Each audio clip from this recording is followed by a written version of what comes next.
Baik, terima kasih Bapak Ibu atas kehadirannya. Assalamualaikum warahmatullahi wabarakatuh. Yang saya hormati Bapak Kepala Sekolah, Bapak Adi Sigit, dan juga Bapak Ibu Guru di SD Negeri 25 Lahap yang pada siang hari ini sudah berkenan hadir memenuhi undangan saya, di mana saya akan mempresentasikan budaya positif. Judulnya budaya positif. Jadi sedikit sebelum saya memulai lagi, di guru penggerak yang saya jalani pada saat ini sudah sampai di modul 1, tepatnya modul 1.4. Di modul 1.4 itu kami belajar tentang budaya positif. Budaya positif yang bisa dikembangkan di sekolah ataupun yang sudah ada dan itu menjadi kekuatan di suatu sekolah. Nah, dari modul 1.4 itu kami mempunyai tugas untuk istilahnya pengimbasan, menyampaikan ke rekan-rekan di sekolah tentang apa itu budaya positif. Nah, mari mungkin lebih ke diskusi, bukan saya menjadi pemateri utama, tapi nanti kita bisa bersama-sama diskusi. Karena di awal saya menyampaikan, saya juga menyadari saya banyak kekurangan, pengalaman juga pasti banyak akan Bapak Ibu yang memiliki, Bapak Ibu yang sudah lebih lama berkecimpung di dunia pendidikan itu pasti lebih banyak memiliki pengalaman yang istilahnya bukan teori tapi real dan berjalan sudah bertahun-tahun bahkan berpuluh-puluh tahun. Jadi nanti saya mohon juga masukan dan sarannya. Baik, saya akan mulai dengan slide selanjutnya. Yang dimaksud dengan budaya positif itu apa? Budaya positif itu perwujudan nilai-nilai atau keyakinan universal yang diterapkan di sekolah. Jadi kalau di suatu sekolah itu punya suatu keyakinan bersama universal dan itu diterapkan, nah maka itu disebut dengan budaya positif. Dan yang pasti budaya positif itu memiliki nilai-nilai, nah, maka disebut dengan perwujudan nilai-nilai. Nilai-nilai yang dikembangkan dan bisa menjadi kekuatan untuk kemajuan sebuah sekolah. Silakan Bu Dwi, monggo. Dan budaya positif itu bisa menjadi sarana kolaborasi, sarana untuk kerjasama seluruh warga sekolah.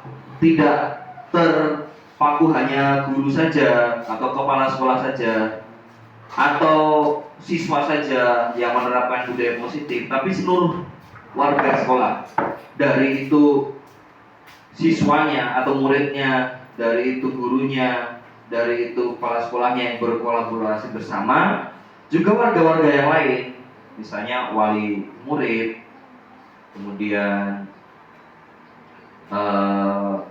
jaga kantin, petugas kebersihan, seluruh warga yang ada di sekolah.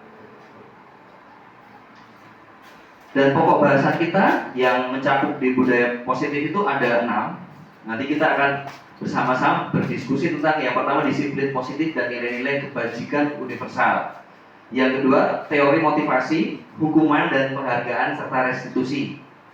Kalau yang nomor 2 ini kita sudah banyak melakukan, baik itu motivasi, hukuman, penghargaan, dan mungkin yang masih asing restitusi. Restitusi itu apa nanti akan kita bahas bersama. Yang ketiga keyakinan kelas, keempat kebutuhan dasar manusia dan dunia berkualitas. Nanti ternyata memang seperti contoh yang poin nomor 4 ini, kita selama ini Bapak Ibu semua sudah menjalani, sudah merasakan bahwa kan itu kehidupan sehari-hari kita. Hanya setelah membaca ini kan, oh ternyata seperti itu. Nanti saya merasa seperti itu. Kemudian kelima restitusi. Restitusi itu yang pertama tentang 5 posisi kontrol. Kemudian restitusi yang kedua itu di poin yang ke-6 segitiga restitusi. Nanti kita akan bahas satu persatu. Baik, yang pertama itu tentang disiplin positif dan nilai-nilai kebajikan universal. Tulisannya banyak, panjang. Ini kita coba saja langsung. Mungkin Bu Dwi berperan sebagai A. Tugas Bu Dwi mengepalkan tangan. Silakan tangannya dikepalkan seperti ini. Saya sebagai B, saya akan meminta ke Bu Dwi, Bu tolong dibuka Bu. Nah, dengan mudahnya Bu Dwi membuka. tanpa apa harus aku buka? Tujuannya apa? Bukan saya meminta dan Bu Dwi melakukan. Ya, terima kasih Bu Dwi. Saya coba satu lagi Bu Lasri. Bu Lasri tolong kepalkan tangannya. Tolong dibuka Bu. Oh dengan udah. Nah kita coba. Dan sekarang Bu Dwi atau Bu Lasri tadi kan saya serta-merta aja bilang. Tapi sekarang saya minta lagi nanti kepalkan tangannya dan beranggapan bahwa yang Bapak Ibu kepalkan itu sesuatu yang sangat berharga. Sangat berharga. Dengan segala bujuk rayu, bahkan nanti dengan bentaan hati kan. Saya mau coba Bu Dwi atau Bu Lasri untuk buka. Nah nanti gimana kita lihat. Tolong Bu Dwi dikepalkan lagi. Itu pokoknya anggap sesuatu yang berharga. Saya tahu itu sesuatu berharga, maka saya pengen itu terbuka. Tolong dibuka Bu Dwi tangannya. Saya kasih uang 100 juta sekarang. Saya beliin tiket pesawat umroh. Tolong dibuka Bu. Tolong dibuka. 1, saya hitung ketiga belum dibuka, saya marah. 1, 2, 3, masih tidak kebuka. Nah, makasih Bu Dwi. Cukup Bu Dwi aja. Nah, kita ke pertanyaan ya. Apakah Anda atau B membuka kepala tangan Anda? Mengapa? Apa alasan Anda? Atau B membuka kepala tangan? Alasan pertama tadi membuka kepala tangan tadi, kenapa Bu? Yang pertama tadi karena tidak ada beban ya. Kemudian alasan Anda tetap menutup kepala tangan Anda setelah tahu bahwa itu suatu berharga. Kenapa tetap ditutup? Padahal tawarannya istilahnya menggiurkan dan sulit. Wah, kayak sulit untuk ditolak istilahnya. Kenapa Bu tetap dikepalkan tangannya? Lebih berharga di kepala. Baik, yang ketiga, siapa yang megang kendali sebenarnya dalam membuka atau menutup tangan?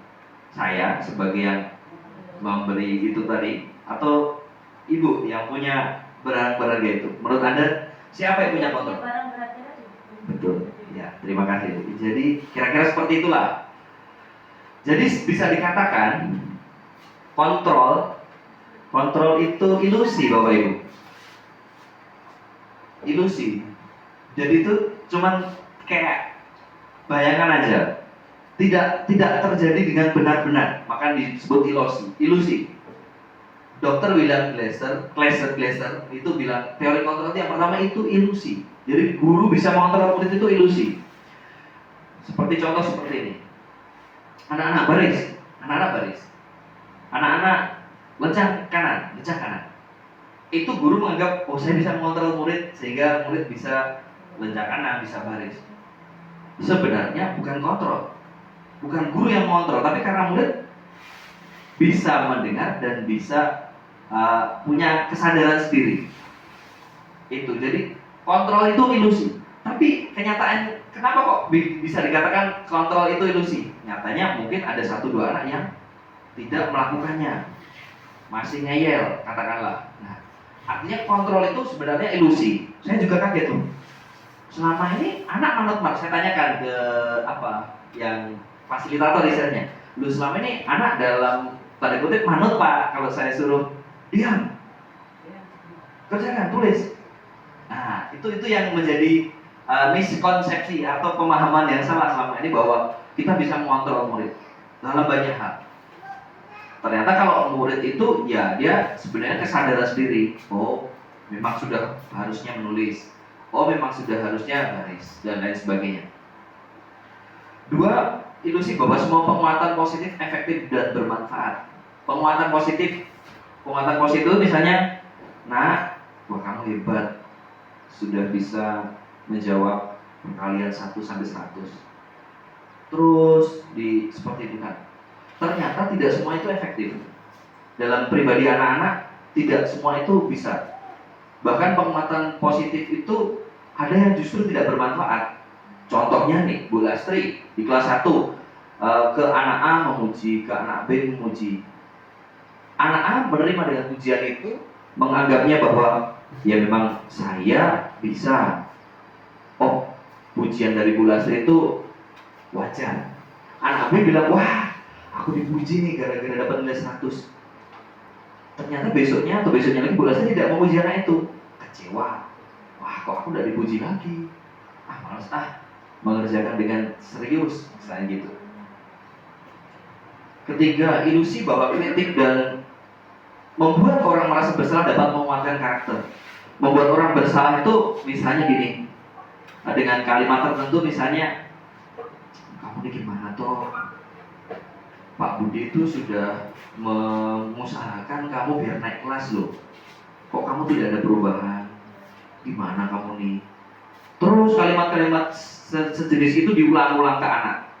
Anak tertentu merasa menganggap, aduh berarti aku ini salah, Pak, dari usaha film ternyata masih tidak ada perubahan.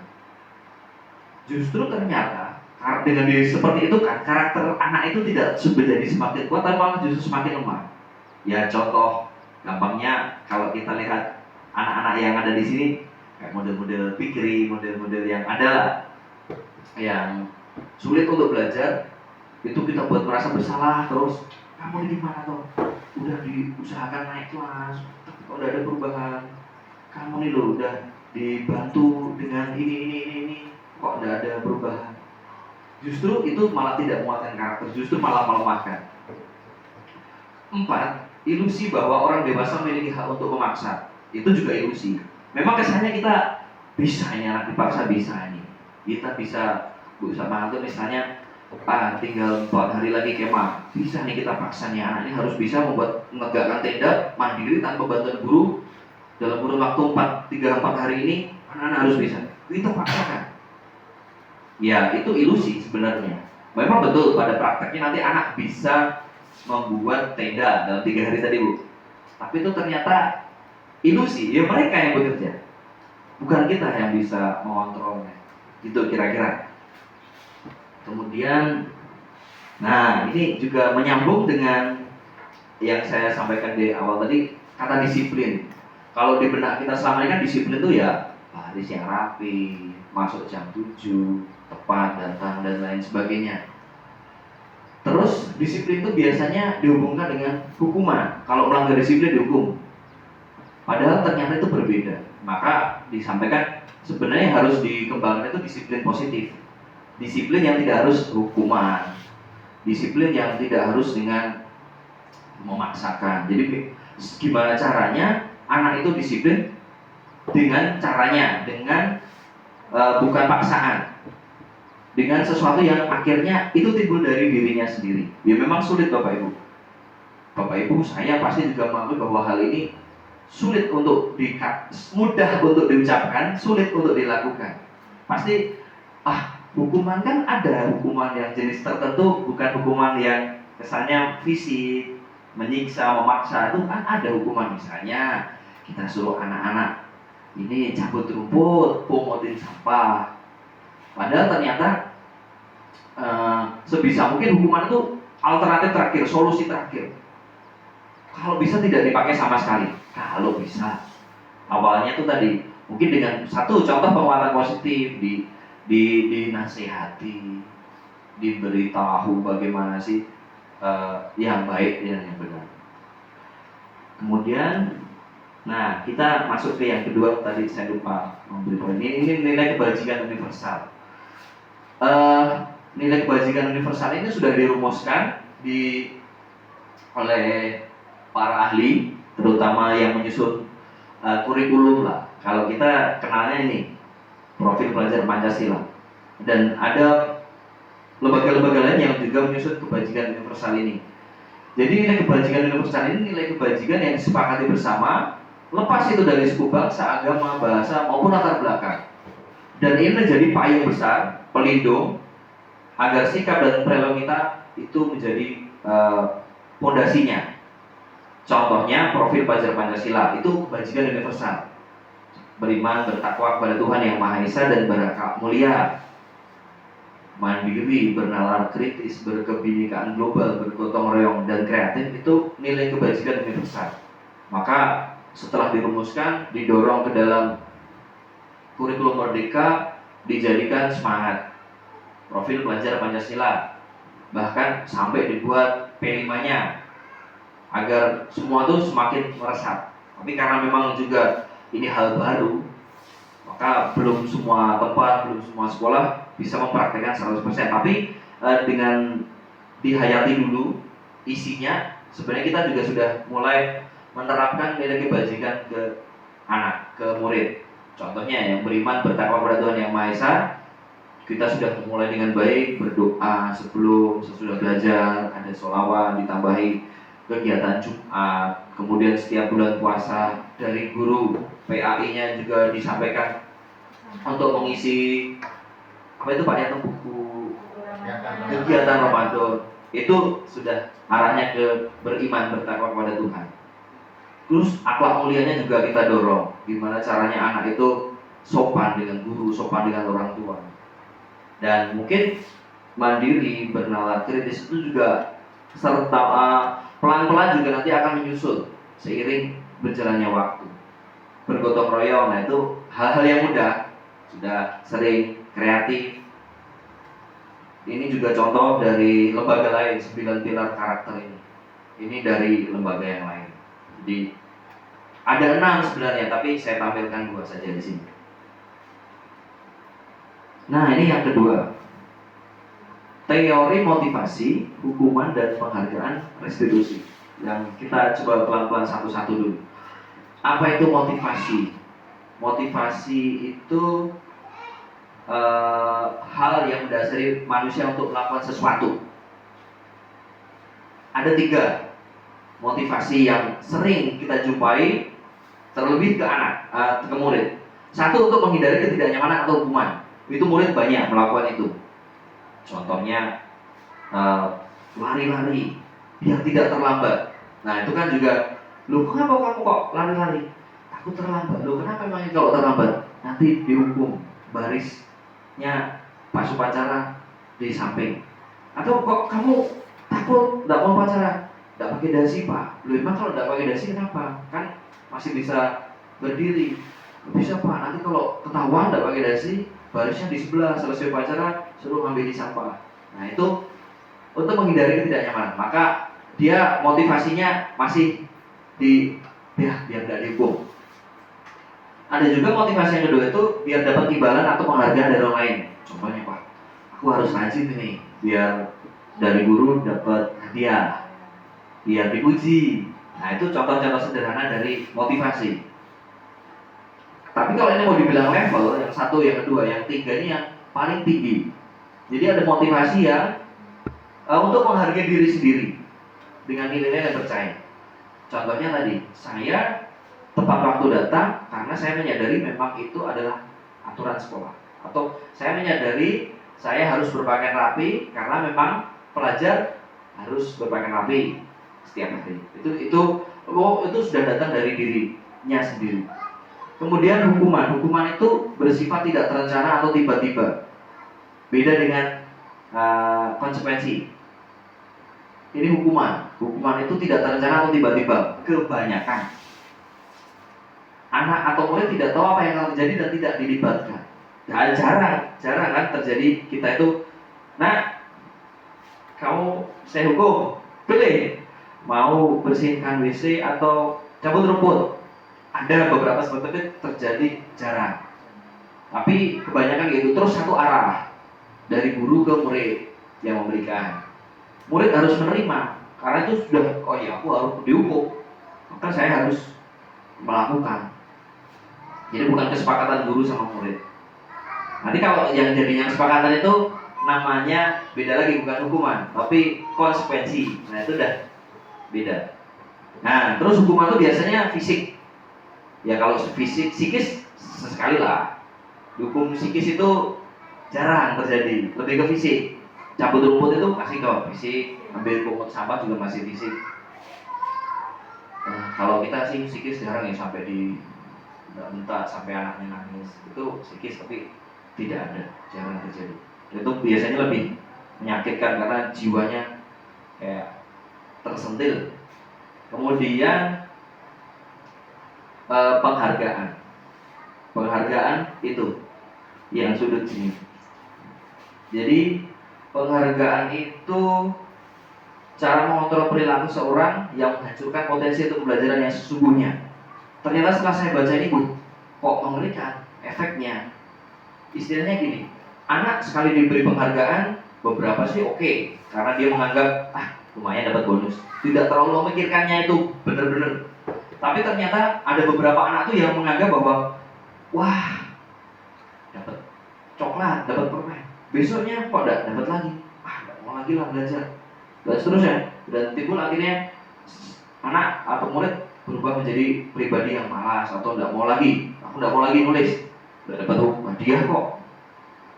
Tapi kalau kebanyakan sih anak-anak yang memang dia sadar dari rumah untuk belajar, mau dapat hadiah mau tidak jadi soal lah. Itu memang dia sudah punya kesadaran pribadi. Nah yang terakhir restitusi. Restitusi itu proses menciptakan kondisi siswa atau memperbaiki perilaku siswa yang salah dengan tata cara yang istilahnya dengan menumbuhkan karakter. Ada triknya istilahnya, atau menggunakan kalimat-kalimat yang bisa memacu siswa untuk menyadari bahwa dia itu salah dan akhirnya ada perubahan. Gitu. Jadi itu restitusi itu membuat anak biar bisa menyadari bahwa dia bisa menyelesaikan sendiri masalahnya. Lanjut, ini yang ketiga, keyakinan kelas. Keyakinan kelas ini sesuatu yang diyakini bersama sebagai hasil.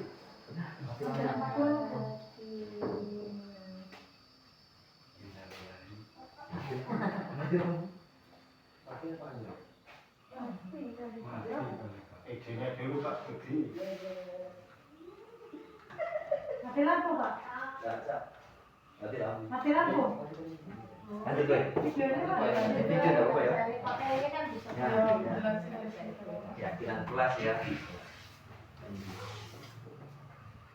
Sampai keyakinan kelas itu, jadi Bapak Ibu guru sepakat dengan murid, terus meyakini hal-hal yang baik, terus diyakini bersama, dan disebutlah itu keyakinan kelas. Misalnya nggak boleh berantem, intinya itu. Tapi kita buat dulu keyakinan dengan kelas. Kita tanya murid, gimana pendapatmu dengan murid kalau berantem? Kita saring dulu pendapat siswa itu seperti apa. Pak, berantem tuh menyakiti temennya, Pak. Banyak berantem itu merugikan, Pak. Nanti orang tuanya bisa datang marah, Pak. Dan banyak.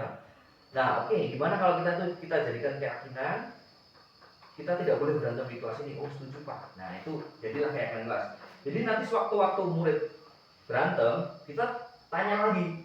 Jadi waktu itu kita ada buat keyakinan tentang berantem. Oh iya, Pak, iya. Nah, gimana? Keyakinannya apa? Tolong keyakinannya. Gak boleh berantem, Pak. Belum, kenapa gak boleh?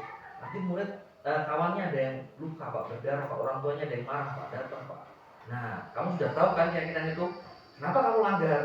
Habis, Pak, ini dia ngata-ngatain saya, Pak. Yaudah, sekarang gini, keyakinan ini kamu jadikan lagi, masih mau diteruskan enggak? Kalau enggak, kita rubah keyakinannya. Akhirnya, udah, Pak, keyakinan itu udah bagus, Pak. Ya enggak boleh berantem dan seterusnya. Maka itulah keyakinan kelas. Nah, yang keempat, kebutuhan dasar manusia. Kebutuhan dasar manusia itu ada 5, Bapak Ibu. Kita semua manusia ini punya kebutuhan dasar. Yang pertama, bertahan hidup. Yang kedua, kesenangan. Yang ketiga, penguasaan. Yang keempat, kasih sayang dan rasa diterima. Yang kelima, kebebasan. Yang pertama, bertahan hidup. Bertahan hidup itu kita makan, kita minum, itu bertahan hidup. Level kadarnya masih di paling dasar. Paling dasar. Isinya gini, kalau kita, Bapak Ibu, saya tidak makan, tidak punya tenaga. Nah, itu bertahan hidup. Kita datang, kita putar ke murid, apa terus hubungannya dengan bertahan hidup? Murid di sekolah kan tinggal belajar aja. Ternyata bukan seperti itu. Ada kasus, contoh seperti ini. Anak-anak bawa bekal makan. Ternyata sesekali kita kontrol, lain waktu kita kok tidak sempat kontrol anak-anak makan. Kemudian datanglah laporan ke guru, Pak, si A itu mintain makananku, terus kamu kasih pak, maksa dia. Loh kenapa? Alasannya dia apa? Dia tidak bawa makanan. Kedua kalinya kok diulang lagi anak itu, ketiga diulang terus. Baik, terus ditanya kan, kamu tidak bawa bekal nak? Tidak. Kenapa? Tidak masak di rumah. Terus kok kamu minta muridnya? Saya lapar pak, maksud saya tidak makan. Nah itu artinya dari kebutuhan dasar yang tidak terpenuhi, anak tidak makan itu, maka dia menjadi timbul masalah. Atau misalnya anak yang di rumah tidak dibuatkan sarapan, atau misalnya anak yang tidak dibekali dengan uang jajan. Terus ya mungkin contoh di sini ada yang mintai ke temennya uang jajan tadi. Mungkin Bapak Ibu kalau mengalami seperti itu, kita cek, anak ini mungkin dari rumah tidak dibekali makan, atau tidak sarapan, atau tidak dikasih uang. Jadi dia sifat kebutuhan bertahan hidupnya keluar. Harus bertahan hidup, perutnya harus tetap terisi, istilah gitu. Terus yang kedua tentang kesenangan. Semua anak, semua manusia itu butuh kesenangan, butuh hiburan.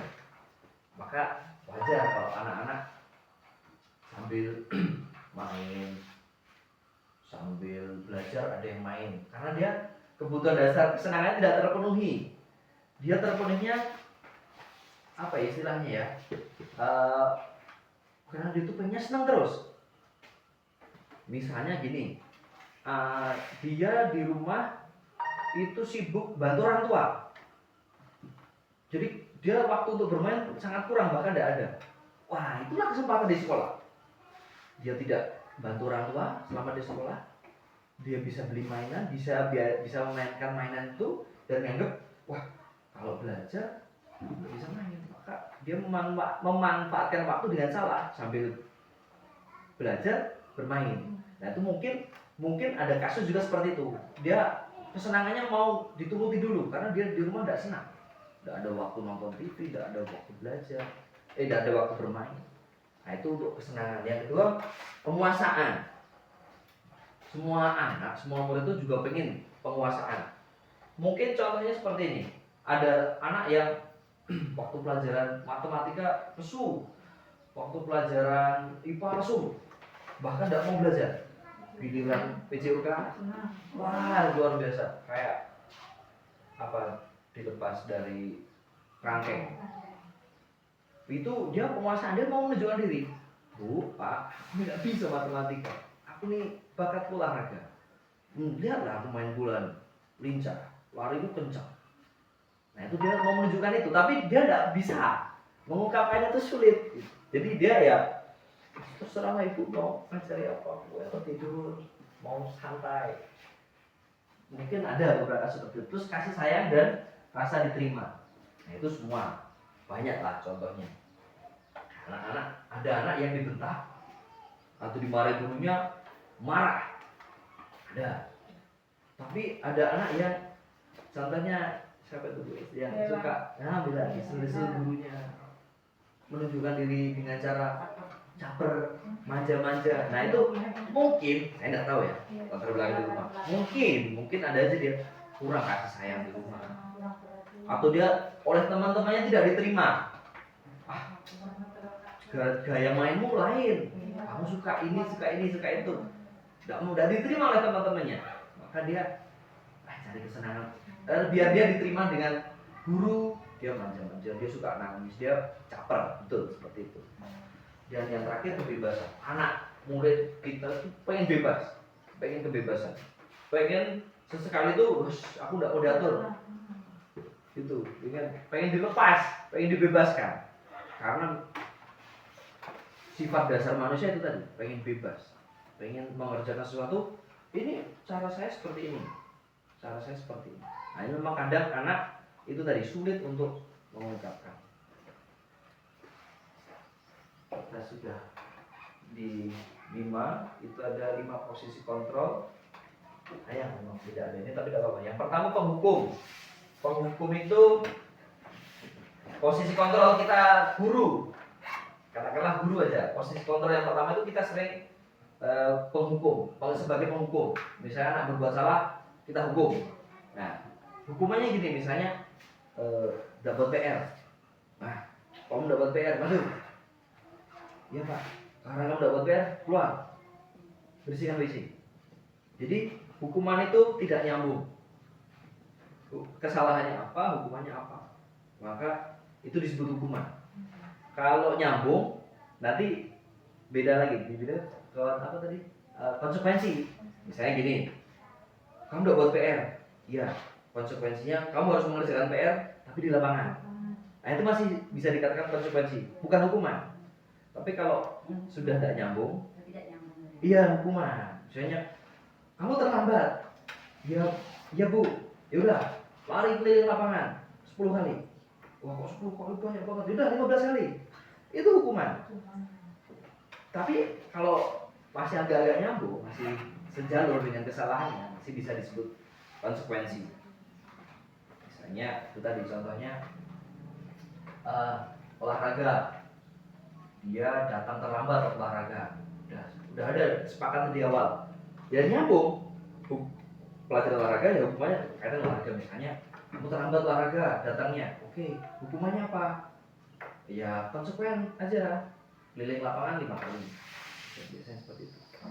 Kedua ada posisi kontrol itu pembuat rasa bersalah. Tadi sudah sempat kita singgung di depan. Pembuat rasa bersalah. Anak itu ada guru tertentu tuh dengan kalimat-kalimat tertentu dia menasihati siswa, tapi dengan cara dia membuat murid biar merasa bersalah. Biar kamu tuh, biar anak tuh merasa, biar anak menjadi merasa, oh iya ya aku ini salah. Oh iya guru kecewa sama saya. Dibuat seperti itu. Padahal itu ternyata tidak 100% efektif karena terus nanti mengecilkan karakter, terus jadi kecil hati istilahnya. Udahlah, aku gini salah gitu. Jatuhnya kadang-kadang bisa seperti itu. Terus yang ketiga ada teman. Ada guru itu memposisikan dirinya sebagai teman ke murid. Kalau misalnya murid buat salah, saya memposisikan diri saya sebagai teman. Misalnya, kamu nih gimana tuh nak, telat. Terus dengan kalimat-kalimat tertentu, yaudah nggak apa-apa, santai aja kalau sama Pak. Ya, tapi nanti tetap ya lari keliling lapangan dulu ya. Tapi jatuhnya itu sama, ada arah yang menghukum, tapi dengan bahasa teman. Kamu ini gimana kok sama teman sendiri kok dipukul? Kamu mikir nggak kalau itu sakit bakalan? Itu sebagai teman. Keempat, pemantau. Nah kita udah mulai dekat ke arah yang istilahnya biar murid itu mikir sendiri. Pemantau itu kita sebagai guru nemu murid buat kesalahan. Misalnya ada murid datang terlambat, harusnya Senin pakai kaos kaki putih, dia pakai kaos kaki hitam. Kita tanya, kamu tahu apa kesalahanmu? Tidak tahu Pak. Coba cek seluruh pakaian yang kamu pakai. Ada yang tidak sesuai dengan pakaian hari Senin? Cek. Oh iya Pak. Apa? Kaos kaki saya hitam Pak. Oke, kaos kakimu hitam. Nah, sekarang konsekuensinya apa? Iya Pak, kalau di aturannya sih saya harus dilepas kaos kakinya Pak, atau saya harus menulis 100 kali di buku, saya tidak akan ulangi dari buku. Oke, sudah, kalau memang itu konsekuensinya, lakukan. Dan guru mantau aja, yang dilakukan tidak sama murid. Oke, udah. Berarti artinya murid sudah bisa menjalankan sendiri hukumannya. Nah yang kelima ini yang tersulit, tapi yang katakanlah paling bagus lah, manajer. Memanajemen siswa murid dengan kesalahannya. Seperti tadi contoh, ada murid datang terlambat. Kita tidak tanya apa kesalahan enggak, tapi dengan model apa, ya memang bahasanya sulit sih.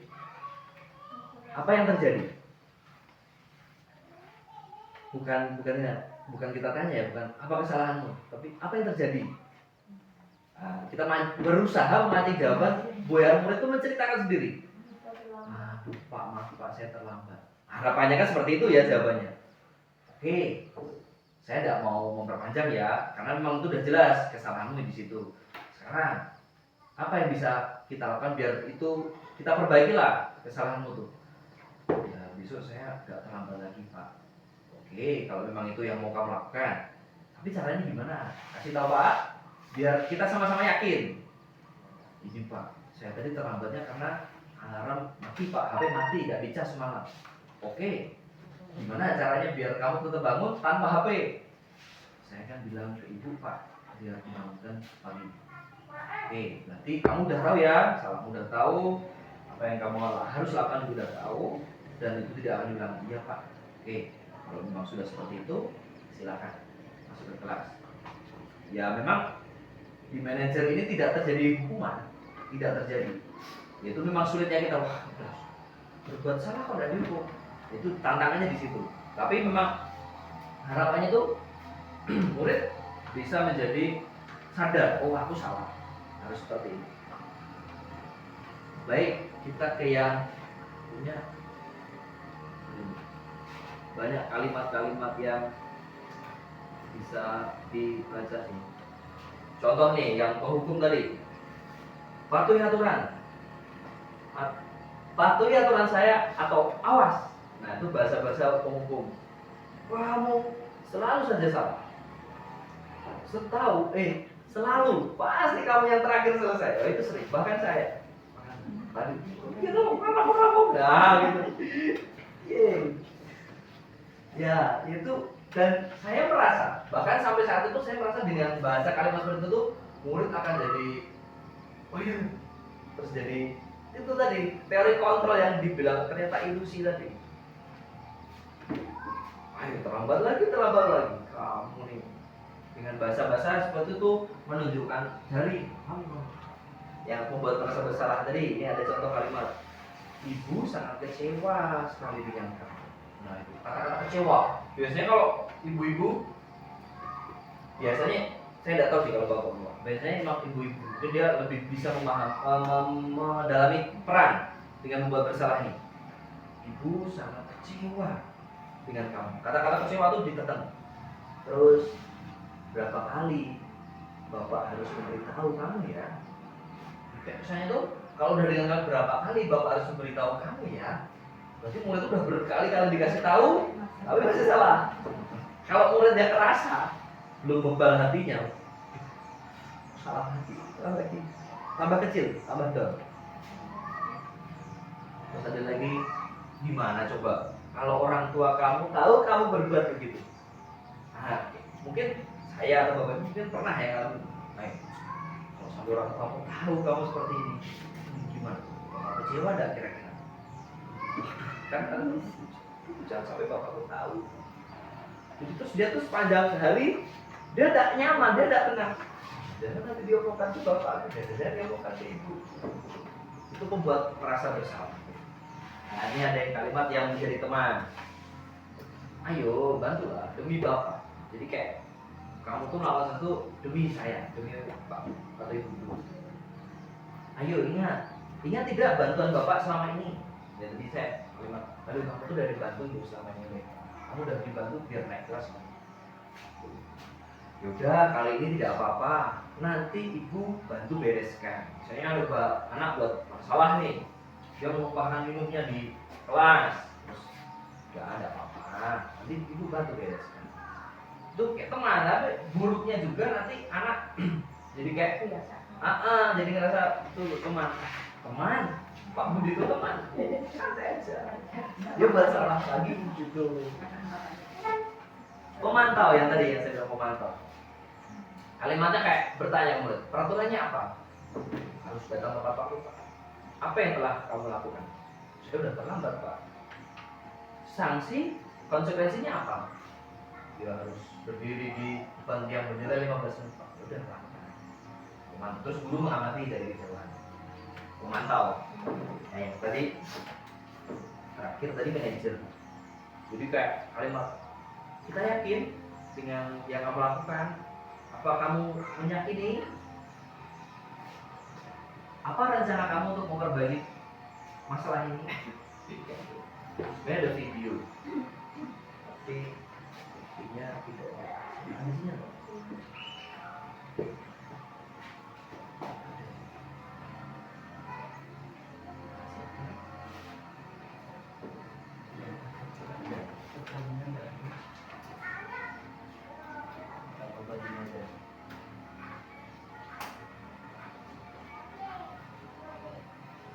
Di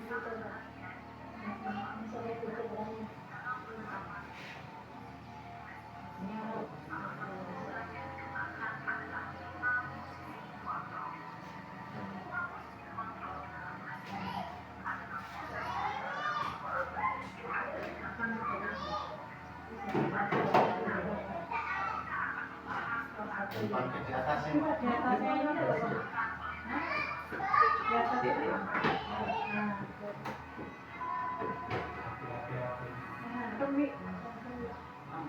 Nggak kelihatan bagus ya. Saya tahu.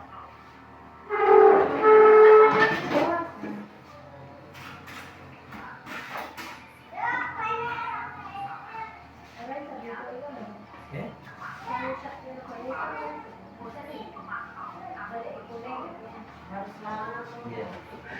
Udah ada baterai. Udah ini mah.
Peran sebagai pemberantasan bersama.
Anda sebagai gimana?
Mari terus berlatih. Nah, kata-kata kuncinya.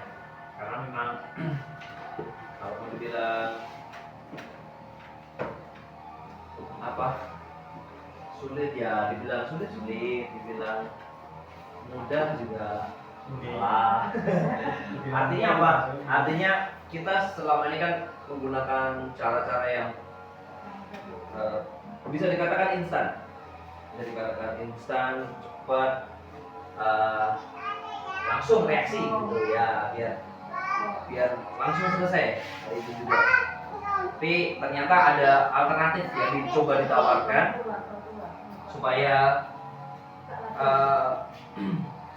karakter siswa tidak terus menjadi kendor. Anak bisa menyadari kesalahannya dengan baik tanpa harus dikasih tahu kamu tuh salah. Ada coba tawaran-tawaran alternatif. Bisa saja kita coba. Hanya memang saya kemarin mencoba ya restitusi tadi, tapi kan itu saya skenario. Saya coba membuat skenario-nya, kemudian coba anak untuk mengikuti skenario itu.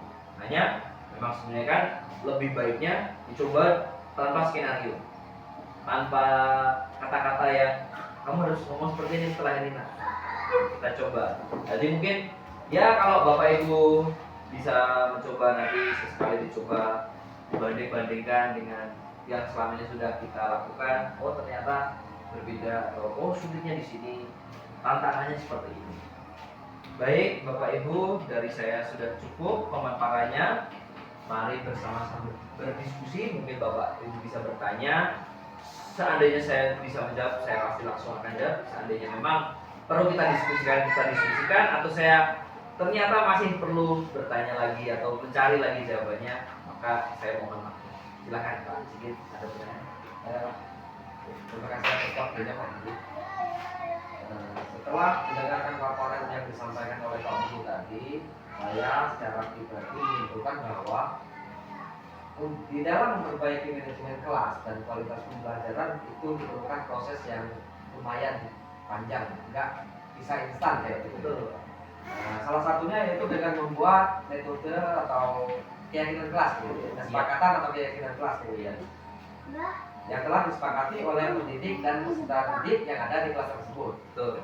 Pertanyaan saya, keyakinan kelas tersebut apakah perlu dibuat secara tertulis sehingga aturan tersebut dapat dilihat oleh seluruh warga yang ada di kelas tersebut, atau cuma secara lisan. Baik.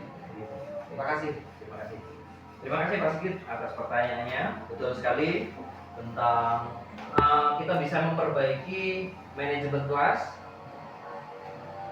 Biarpun ya rumit atau katakanlah sulit, banyak yang harus diperbaiki, tapi kita bisa memulai dengan itu tadi, keyakinan kelas. Nah, keyakinan kelas itu secara mudahnya, betul kata Pak Sigit, apakah perlu ditulis atau tidak? Perlu ditulis. Terlebih kita anak sekolah dasar, anak SD yang masih perlu banyak mengingat, masih perlu, oh ini lunak, baru bisa dibaca lagi. Perlu ditulis, yang pertama perlu ditulis. Tujuannya adalah itu tadi untuk mengingat, untuk dia tahu bahwa ada loh aturan atau keyakinan, bukan aturan ya, kita rubah menjadi keyakinan kelas, kesepakatan kelas. Nah itu bisa kita mulai, misalnya Bapak Ibu contohnya membuat satu model seperti ini, papan dari kertas, kita masuk ke kelas masih kosong, atau kalau enggak masih di papan tulis, kita brainstorming, kita diskusi dulu dengan murid-murid. Nah, kita membuat peraturan kelas apa atau keyakinan kelas apa itu Pak keyakinan kelas? Pasti hal baru untuk mereka. Oh gini loh, gini, kamu pengennya apa? Biar kamu belajar nyaman, biar kamu belajar tenang. Atau kalau terjadi masalah, terjadi sesuatu yang tidak mengenakan, kita mau menyelesaikannya dengan cara seperti apa?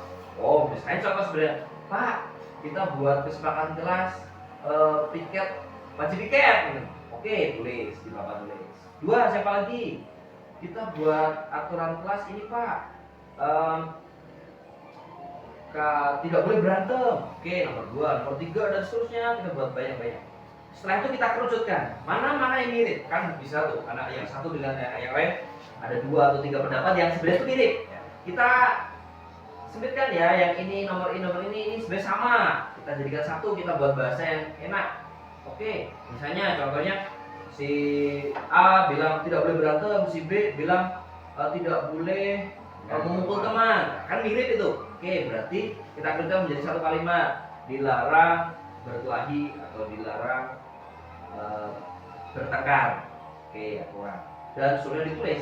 Setelah itu selesai, timbullah 10 keyakinan kelas atau kesepakatan kelas. Baru setelah itu ditulis di kertas yang besar dengan dengan huruf-huruf yang besar yang bisa terbaca dengan mudah, bahkan bisa dihias-hias biar lebih indah. Bisa kita tempel kayak di sini, gitu Pak. Biar menjadi pengingat, biar sewaktu-waktu anak baca, oh iya ingat ada keyakinan kelas untuk tidak boleh berantem, ingat. Gitu Pak. Berarti setiap kelas kesepakatan atau keyakinan kelas itu berbeda-beda Pak ya? Bisa berbeda. Kesepakatan Ya, sama itu antar guru dengan peserta tadi dengan muridnya. Ya. Karena kesepakatan keyakinan kelas jatuhnya itu akan sangat berguna tadi kalau mau Bapak Ibu mau membuat penyelesaian masalah dengan metode yang mau manajer atau ya pemantau, bisa menggunakan itu dengan kalimat, ayo lihat di keyakinan kelas kita, ada enggak yang kamu langgar hari ini? Ada Pak, ini Pak nomornya. Oke, baik, itu Bapak Ibu. Mungkin ada lagi pertanyaan atau saran dan masukan? Saya Pak hanya menyamakan persepsi sama atau enggak dalam judul tadi, budaya positif itu sama enggak dengan prasangka baik? Budaya positif dengan prasangka baik. Budaya positif dengan prasangka baik itu kira-kira apa Pak penjabarannya? Prasangka baik, setiap perbuatan jelek itu ada kebaikannya. Setiap perbuatan jelek ada kebaikannya. Semua tindakan itu ada kebaikan. Oke, semua tindakan itu ada kebaikan. Mungkin kalau menurut saya ya, nanti Bapak Ibu bisa membantu. Kalau menurut saya, disiplin positif dengan apa tadi? Rasa baik mungkin bisa dikatakan apa ya? Masih sejalur menurut saya.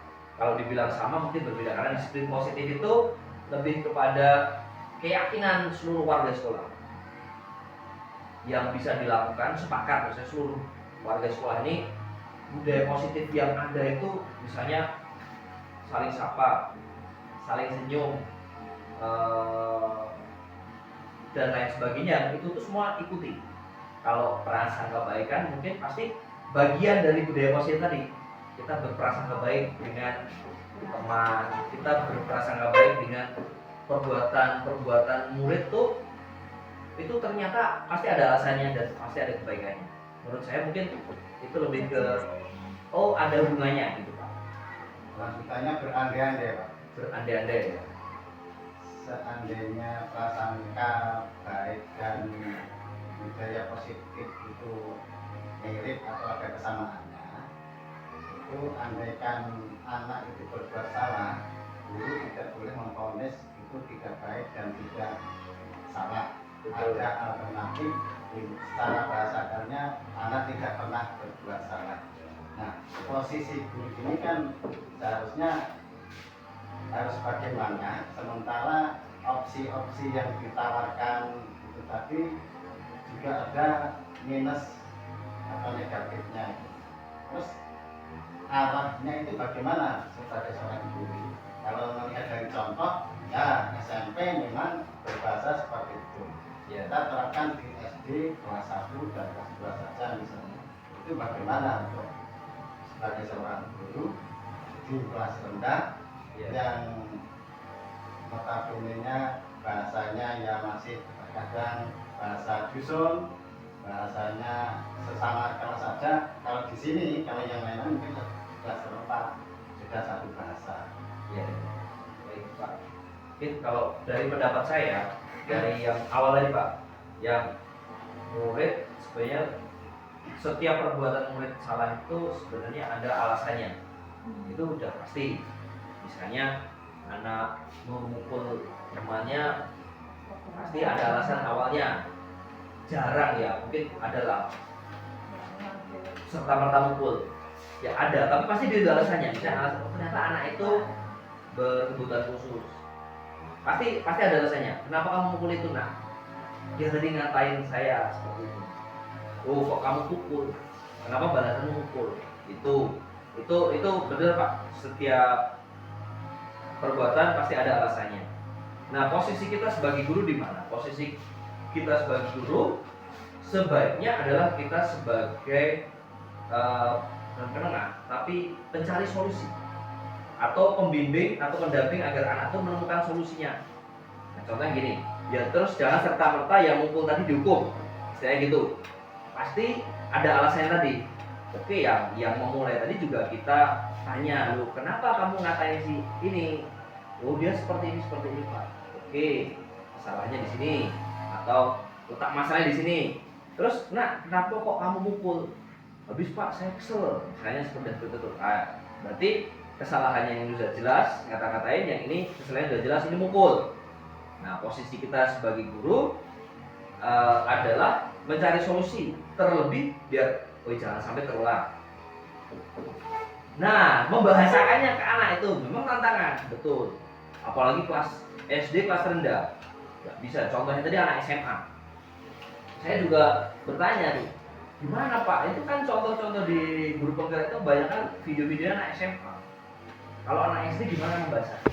Ya, jawabannya sederhana, dibahasakan dengan cara Bapak Ibu sebagai anak SD. Menyesuaikan. Bapak Ibu sebenarnya punya anak. Oh iya punya. Nah, cara Bapak Ibu ngobrol dengan anak Bapak Ibu gimana? Bawa itu ke sekolah. Misalnya gini. Nah, kenapa kok? Nah, dengan bahasa yang mungkin lembut dengan awal anak ya. Nah, itu tadi temennya bilang kok dipukul ya? Benar dipukul. Iya. Siapa yang mukul? Mungkin dengan bahasa yang ya tadi lembut, dengan kalimat-kalimat yang tidak bisa kita buat gelas ya, tidak bisa kita buat, hei kamu, dengerin. Kalau anak kelas 1, kelas 2 mungkin masih sulit seperti itu ya. Pasti juga kita harus, ya memang katakanlah guru harus berusaha bagaimana membahasakan ini karena menyesuaikan kondisinya. Kalau contoh itu kan anak SMA kan contoh ya, contoh kalimat, lebih tepat contoh kalimat. Mungkin coba kita gali nanti kita gali dengan kalimat anak SD. Gimana? Pasti tantangannya ada. Ya, misalnya kan, kamu apa yang kita yakini? Gitu. Apa maksudnya Mbak Budi? Pasti anak SD sulit untuk menerima itu. Maka kita balik mungkin dengan tulisan yang ada. Coba nak dibaca di Ya kalau sudah bisa baca. kelas 1. Oke, saya kelas 1. Coba nak. Mungkin gimana Bu Lasri kalau Bu Lasri berpendapat? Kalau anak kelas 1 belum bisa baca nih. Misalnya kita punya keyakinan kelas. Bu Lasri buat keyakinan kelas sederhana aja kalau kelas 1 misalnya apa? Ya, dari sikap dan tingkah laku dia sehari-hari tuh Pak. Oke, sikap dan tingkah laku sehari-hari misalnya ada terjadi Kayak seperti Bella itu Pak. ya, bela. Pertama itu, ini langsung nyambung dari Pak Yana ya Pak ya. Oke, siap. Ide sependapat ya sama Pak Budi.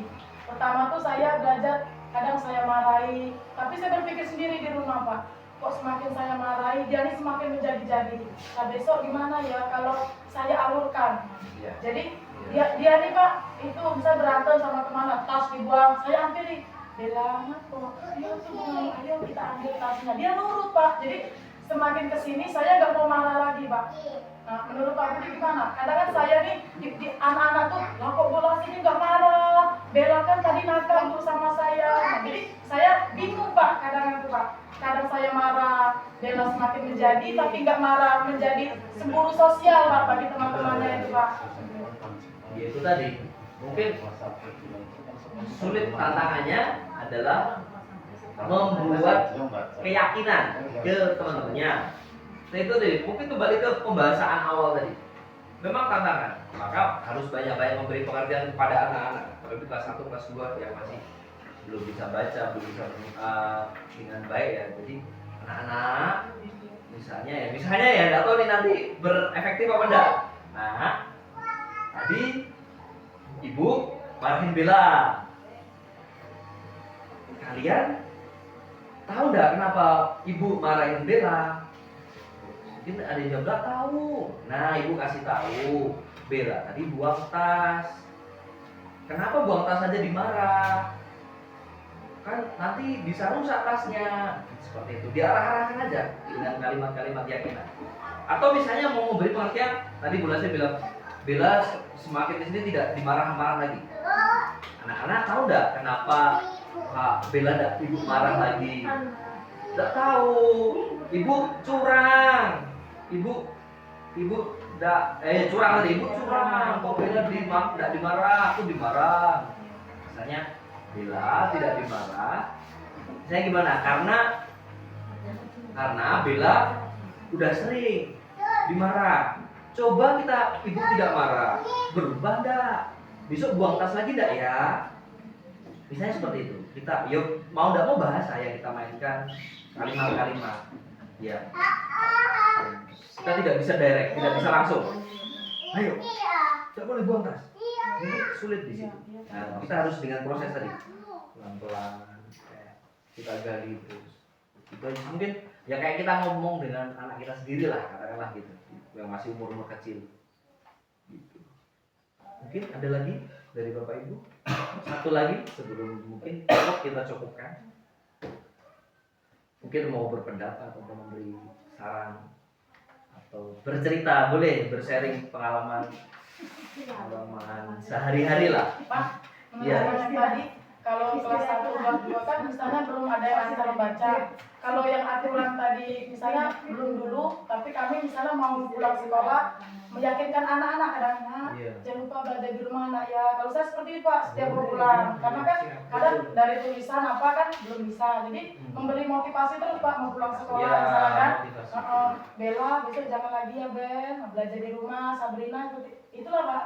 Ya. Maksudnya boleh nggak kami seperti itu yang kelas rendah 1, 2 kan? Karena Boleh. kadang kebanyakan dari tulisan tuh belum bisa memahami Pak. Ya. Belum bisa memahami, belum bisa Belum bisa baca. baca. Ya. Makanya itu tadi harus dengan penguatan motivasi terus. Iya, penguatan. Dari 5 posisi kontrol Ya, ya. posisi Itu kontrol. kan ada 5, jadi ada hukuman, ada rasa bersalah, Ya. lagi dari Teman, pemantau, manajer. manajer. Nah, karena di kita di sini mana yang lebih bagus? Memang kalau teman-teman aku yang terakhir. Betul. Tapi kalau diterapkan di Ya itu tadi Bu, tawaran ya. Karena ini sebenarnya kan 5 posisi counter itu adalah rumusan situasi yang udah dirumuskan secara global di mana-mana, tidak cuma di sini, di seluruh dunia lah katakan, karena artinya kan. Dan gini, memang kalau mau dibilang mana yang paling cocok, tidak ada. Atau mana yang paling mudah, juga tidak ada. Bagi perspektif saya yang paling mudah penghukum, karena instan, cepat, mudah. Oh kamu salah, ya udah hukum. Mungkin ada perubahan, padahal perubahan itu mungkin ya paksa atau sebagainya. Padahal sebenarnya yang mau dituju bukan adalah penghukumannya atau konsekuensi dari sebuah kesalahan, bukan, tapi perubahannya. Arah perubahannya itu tidak. Nah, tapi kalah kalau jadi misalnya Ya kan lanjut ya Setiap kali kita kasih ke anak, dia nggak pernah kerjakan hukumannya berlari dulu, baru selesainya kerjakan di luar kelas. Tapi masih sampai ke depan dikasih lagi, masih tidak dikerjakan lagi seperti betul kita. coba dinaikkan levelnya Budin, apa namanya, konsekuensi aja lah. Ya udah, ibu capek misalnya ngumpul terus, nggak ada perubahan kan? Adalah konsekuensi aja. Kamu ibu buat di kelas keyakinan kelas tadi. Gini aja, kita buat keyakinan kelas. Ibu nawarkan nih, kalau tidak buat PR, ya tidak dapat nilai. Di rapot ibu tulis 50, tapi dibuat beneran Bu. Karena yang terjadi selama ini kan terus jadi kasihan. Mungkin bisa dipakai cara lain Pak. Karena Pakai memang cara ada, gimana, Pak? metode pembelajaran atau pendekatan itu kan mungkin ini maafkan saya nggak tahu. Jadi mungkin selama ini kita nggak buat PR lagi, tarik ke lapangan. Cuma seperti itu terus yang kita bilang. Kita coba Pas dia nggak buat PR lagi, dia buat lagi. Jadi seperti itu pun sudah dianggap dia kebiasaan kayak gitu. Coba kita lakukan pendekatan yang berbeda. Ini kan tadi namanya proses. Betul. Kita nggak tahu mana yang bagus, mana yang salah nggak tahu kan. Iya. Makanya kita lakukan pendekatan, kita coba cara lain. Kita deketin, kenapa nggak buat PR lagi?